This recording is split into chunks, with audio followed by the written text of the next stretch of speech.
آج کل کچھ مولوی لوگ آتے ہیں باہر کے، بہاری، بنگالی، نہ جانے کہاں کہاں کے، اور ایسی ایسی تقریریں کرتے ہیں. ابھی تقریر ہی نہیں شروع کرا، ذرا ایک بار زور سے سبحان اللہ بولو. میں نہیں بول رہا، وہ لوگ بولتے ہیں. ادھر والے بولو، ادھر والے بولو، پیچھے والے بولو، ہاتھ اٹھا کے بولو. ابے کچھ بولا تو بولیں گے نا. تقریر تو شروع نہیں کرا، ابھی خالی سبحان اللہ بولو. پوری تقریر لاہور والا کی کر رہا ہے اور بول رہا سبحان اللہ بولو. کرائے کے نعروں کا میں عادی نہیں ہوں، نعرہ تو خود دل سے لگنا. نعرہ تکبیر، نعرہ رسالت، یا رسول اللہ، شہزادے حضور غوث الاعظم زندہ باد. تم ذات خدا سے نہ جدا ہو نہ خدا ہو، اللہ کو معلوم ہے کیا جانی ہے کیا ہو. اور یا رسول اللہ میں کیسے کہوں مجھ کو یہ عطا ہو وہ عطا ہو. میں کیسے کہوں مجھ کو یہ عطا ہو وہ عطا ہو. وہ دیجئے جس سے میرے گھر بھر کا بھلا ہو. سبحان اللہ. وہ دیجئے جس سے میرے گھر بھر کا بھلا ہو. اب منگتا تو ہے منگتا کوئی شاہوں میں دکھا دے. منگتا تو ہے منگتا کوئی شاہوں میں دکھا دے، جس کو میرے سرکار سے ٹکڑا نہ ملا ہو. جس کو میرے سرکار سے ٹکڑا نہ ملا ہو. اور ڈھونڈائی کرے صدر قیامت کے سپاہی، وہ کس کو ملے جو تیرے دامن میں چھپا ہو. وہ کس کو ملے جو تیرے دامن میں چھپا ہو. باواز بلند درود پاک کا نذرانہ پیش فرمائے. اللہم صلی علی سیدنا شفیعنا حبیبنا و مولانا محمد مبارک وسلم. قابل مبارکباد ہے اس میلاد کمیٹی سالم چوک کے نوجوان کارکنان کہ ہر سال میرے آقا کا ذکر میلاد کراتے ہیں اور اپنی قسمت کو جگاتے ہیں، اور اپنی ہی قسمت کو نہیں آپ کی قسمت کو بھی جگاتے ہیں. اللہ ان کی کاوش کو، ان کی خدمت کو قبول فرمائے، اور اللہ کے رسول علیہ السلام اس کا بدلہ یہاں بھی دے وہاں بھی دے. آمین آمین. یا رب العالمین. میرے دوستو، جیسے ہی میرے آقا کے میلاد پاک کا مہینہ آتا ہے، آج کل تو دنیا جو ہے واٹس ایپ کی دنیا ہو گئی، انٹرنیٹ کی دنیا ہو گئی. ہر آدمی جو ہے بیٹھا ہوا ہے، انگلی چل رہی واٹس ایپ. اب دین جو ہے انٹرنیٹ اور واٹس ایپ سے معلوم ہو رہا ہے. آپ کے نظامیہ کے کچھ لوگ ہیں جدے میں جو حاجی عمرے کو آتے ہیں، ان کے لیے اعزازی جلسہ کرتے ہیں پروگرام، اس میں بھی آپ بھی شریک رہے. ایک بار مجھے بھی بلا لیے جلسے میں، شاداب ہوٹل میں بہت بڑا فنکشن ہوتا ہے، اس میں بلا لیے. تب ایک ریاض یونیورسٹی کے پروفیسر صاحب آ کے تقریر کرنے لگے کہ آج کل دین بہت آسان ہو گیا ہے، انٹرنیٹ پہ آپ کو حدیث، فقہ، تفسیر ہر چیز مل جائے گی. آپ تصوف کے بارے میں جاننا چاہتے ہیں تو انٹرنیٹ پہ، امام بخاری، مسلم حدیث، جتنی حدیثیں انٹرنیٹ پہ، ساری تفسیریں انٹرنیٹ پہ. اب دنیا کسی کی محتاج نہیں ہے، انٹرنیٹ دیکھ لیجئے، سارے دین کی باتیں آپ کو معلوم ہو جائیں گی.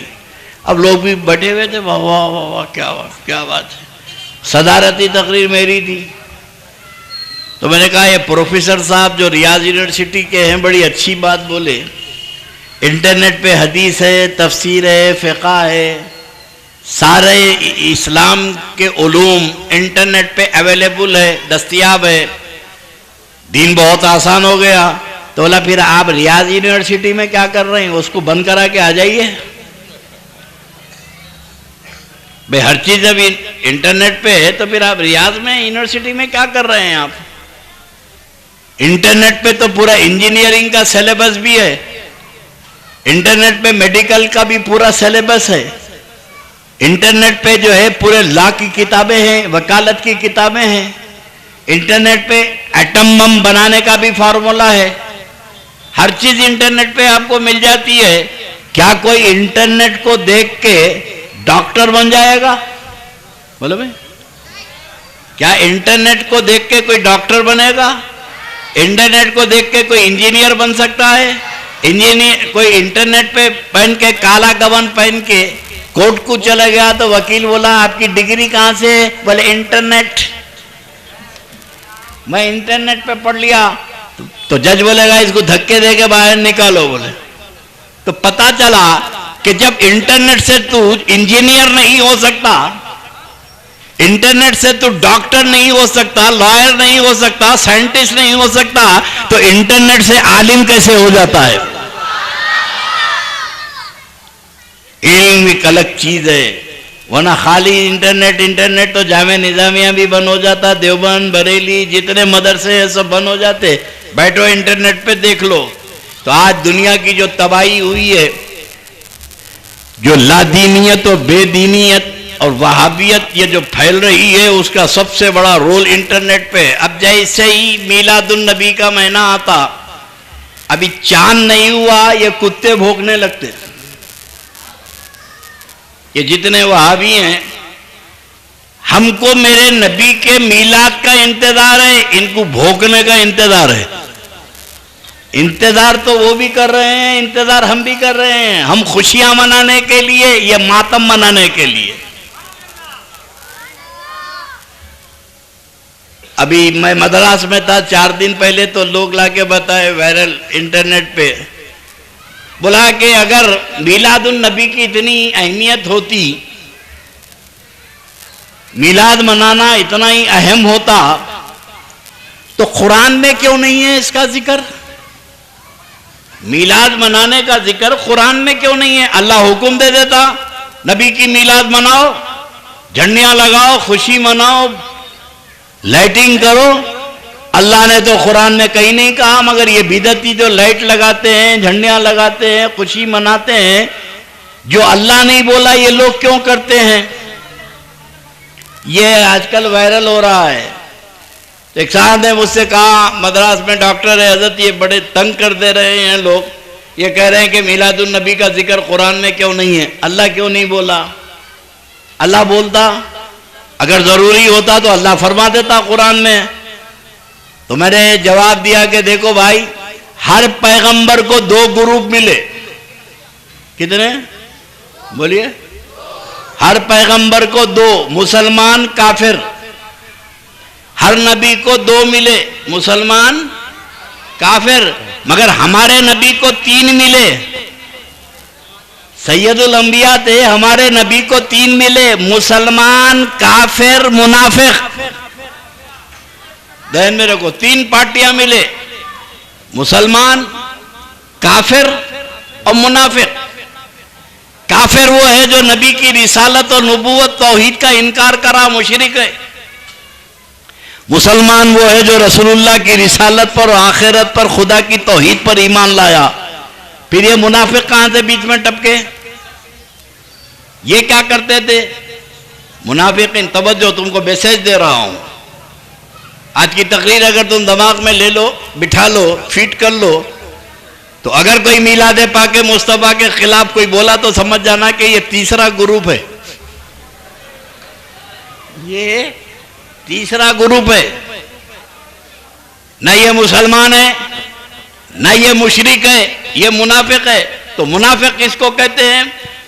مسلمان جو میرے آقا پر ایمان لایا، کافر ہے جو میرے نبی کی نبوت کا انکار کرا، منافق وہ ہے جو رسول اللہ کے پیچھے 5 وقت کی نماز پڑھا، میرے نبی کے ساتھ روزے رکھا، اللہ کے رسول کے ساتھ جہاد کیا۔ منافق وہ ہے جو حج کرا، جو زکوٰۃ دیا، مسجد نبوی شریف پہ نبی پاک تمہارے ہمارے نبی کے پیچھے نماز پڑھا، اور اللہ رب تبارک و تعالی جل مجدہ جو نبی کی زبان سے جو نکلتا تھا دعا قبول کر لیتا تھا۔ ادھر میرے نبی نے دعا کی، اللہ نے دعا کو قبول کر لی، میرے رسول نے فرمایا کہ میرے اللہ عمر بن خطاب کو ایمان کی توفیق عطا فرما تاکہ اسلام کی وہ قوت بنے. زبان مقدسہ سے دعا نکلی, حضرت عمر مسلمان ہو گئے. سبحان اللہ سبحان. ادھر میرے نبی کی زبان سے دعا نکلی, ادھر قبول ہو گئی. اور زبان سے نکلی بھی نہیں, دل میں خیال کیا. خالی میرے نبی نے دل میں خیال کیا تو پروردگار نے میرے نبی کے اس خیال کی تائید کی. پہلے مسلمانوں کا قبلہ بیت المقدس تھا, لوگ ادھر ہی رخ کر کے نماز پڑھتے تھے, مگر آپ کے ہمارے نبی کے دل میں خواہش پیدا ہوئی کہ کعبہ ہمارا قبلہ ہو جاتا, مکہ مکرمہ کعبۃ اللہ شریف ہمارا قبلہ ہو جاتا. رسول اللہ کے دل میں خیال آیا, زبان سے نہیں بولے. اللہ علیم و خبیر ہے. ادھر مصطفیٰ نے خیال کیا, ادھر پروردگار نے وحی نازل کی حالت نماز میں. تمہارے ہمارے نبی نماز پڑھ رہے ہیں, اسی وقت وحی نازل ہوئی. اللہ نے فرمایا قد نرا تقلب وجهك في السماء فلنولينك قبلة ترضاها. اے میرے نبی, ہم آپ کا آسمان کی طرف دیکھنا دیکھ رہے ہیں, ہم آپ کو اس قبلے کی طرف پھیرتے ہیں جس میں آپ کی مرضی ہے. سبحان اللہ سبحان اللہ نے کیا فرمایا, ہم آپ کو اس قبلے کی طرف پھیرتے ہیں, اس طرف رخ کرنے کا حکم دیتے ہیں جس میں آپ کی مرضی ہے. اللہ نے یہ نہیں کہا کہ محبوب میں اس قبلے کی طرف پھیرتا ہوں جس میں میری مرضی ہے. اللہ نے اپنی مرضی نہیں فرمایا, محبوب جو تیری مرضی ہے وہ میری مرضی ہے. تو اللہ کے رسول کی رضا کا یہ عالم ہے کہ خدا کی رضا چاہتے ہیں دو عالم, خدا کی رضا چاہتے ہیں دو عالم, اور خدا چاہتا ہے رضا محمد. سبحان اللہ سبحان اللہ. نعرہ تکبیر, نعرہ رسالت, حضور خطیب دکن. ہر ایک اللہ کی مرضی دیکھتا ہے اور رب العالمین محبوب کی مرضی دیکھتا ہے. سبحان اللہ. وہ رب العالمین جو نبی کی دعا کو قبول فرماتا ہے. اب توجہ, مشرکین کے حق میں دعا کر دیں تو ایمان کی توفیق مل جائے. میرے آقا اگر کسی مشرک کے لیے ایمان کی دعا کر دیں تو اللہ اسے ایمان کی توفیق عطا فرمائے. مگر یہ کون سی پارٹی ہے جو رسول اللہ کے پیچھے 5 وقت کی نماز پڑھ رہے ہیں, روزہ رکھ رہے ہیں, حج کر رہے ہیں؟ ان کے بارے میں اللہ فرماتا ہے کہ میرے محبوب اگر تو ان کے لیے 70 مرتبہ بھی دعا کرے گا تو اللہ ان کے لیے تیری دعا قبول نہیں کرے گا. ایک بار دعا کرے تو قبول, اور وہی محبوب کو روک رہا ہے کہ محبوب 70 مرتبہ اگر تو ان کی مغفرت کی دعا کرے تو اللہ ان کے لیے تیری دعا قبول نہیں کرے گا. مولا راز کیا ہے؟ تو اللہ نے فرمایا کہ محبوب نے جتنوں کے لیے دعا کی تھی وہ میرے دشمن تھے. توجہ, جتنوں کے